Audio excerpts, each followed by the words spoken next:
India versus south আফ্রিকার যে দুটো ম্যাচের টেস্ট সিরিজ শুরু হয়, সেই টেস্ট সিরিজের প্রথম টেস্ট ম্যাচটাই কিন্তু ইন্ডিয়া হেরে গেল। ইন্ডিয়া যে এইভাবে প্রথম টেস্ট ম্যাচটা হেরে যাবে সেটা কিন্তু কেউ ভাবতে পারেনি, কারণ ইন্ডিয়া প্রথমে ব্যাট করে একটা 245 রানের কিন্তু একটা টার্গেট বা লিড কিন্তু যেটা সাউথ আফ্রিকা টিমকে দেয়, ওই সাউথ আফ্রিকাও কিন্তু এই লিড রানটাই কিন্তু একটা দুর্দান্ত রান চেস করে আবার ইন্ডিয়াকে কিন্তু একটা রান দেয়, লিড দেয় 163 রানের। ইন্ডিয়া যে এই 235 রান করেছিল, এই 245 রানে রাহুল যে একটা দুর্দান্ত সেঞ্চুরি করেছিল, 101 রানের ইনিংস খেলেছিল, ও এই ইনিংসটার দৌলতে কিন্তু ইন্ডিয়া 245 রানের মতো একটা টার্গেট সাউথ আফ্রিকাকে দেয়। ও এই রানের টার্গেটটা কিন্তু যখন সাউথ আফ্রিকায় খেলতে নামে তখন কিন্তু সাউথ আফ্রিকা কিন্তু একটা দুর্দান্ত ভালো পারি খেলে যায়। ও তাদের দিক থেকে ডিন ইলগার তিনি কিন্তু একটা 185 রানের একটা দুর্দান্ত পারি খেলেন, ব্যাপক একটা সেঞ্চুরি তো আসেই, তার সাথে যে এই 185 রানের একটা ইনিংস, যেই ইনিংসটার দৌলতে কিন্তু সাউথ আফ্রিকা 408 রান করে দেয় বোর্ডে।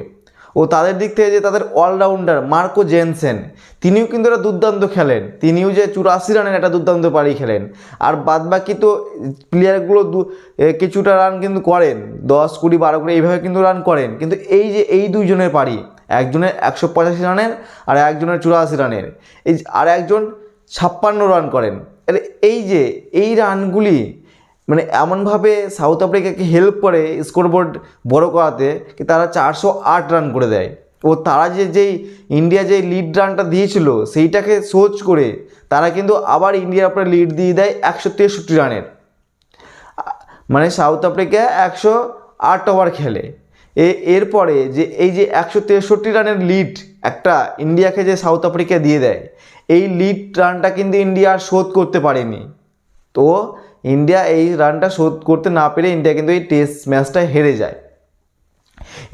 ইন্ডিয়া কিন্তু 131 রানে অল আউট হয়ে যায়।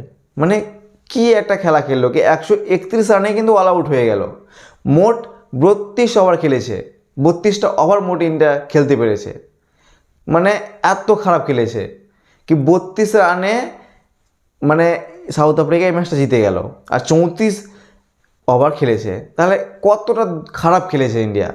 মানে ইন্ডিয়ার যে প্রথমে ওপেনার জাসওয়াল তিনি 5 করেন, ও রোহিত শর্মা 0, এইভাবে কিন্তু একটা সিলসিলা উইকেটে পড়তে থাকে। শুধুমাত্র কোহলি তিনি কিন্তু 76 রানের একটা ইনিংস খেলেছে, বাদ বাকি কিন্তু আর কেউ ওইভাবে খেলতে পারেনি।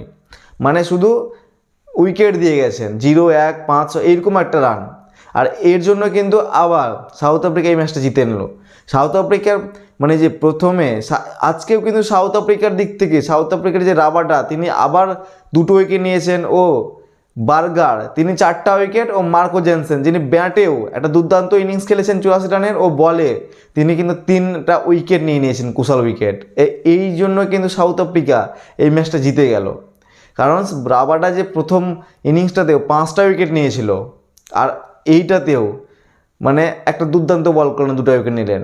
আর যে তাদের বার্গার তিনি কিন্তু আগের ইনিংসটাতেও 3টা উইকেট নিয়েছিলেন, এটাতেও 4টা নিয়েছেন, তার মানে তিনিও দুর্দান্ত বল করেছেন। আর ইন্ডিয়ার পক্ষে থেকে শুধুমাত্র জসপ্রীত বুমরাই 4টা উইকেট নিয়েছে, আর কেউ পারেনি। আর মোহাম্মদ সিরাজ 2টা, আর বাদ বাকি বলিংগুলো এক এক করে। আর এই জন্য কিন্তু ইন্ডিয়া হেরে গেল, কারণ ইন্ডিয়া বলিংয়ে খুব একটা খারাপ বলিং করেছেন, কারণ তারা উইকেট নিতে পারেনি তাড়াতাড়ি তাদের। আর ইন্ডিয়ার ব্যাটসম্যানরা কিন্তু অতিরিক্ত খারাপ ব্যাটসম্যান করেছে, আর এই জন্য কিন্তু ইন্ডিয়া এই টেস্ট ম্যাচটা হেরে গেল।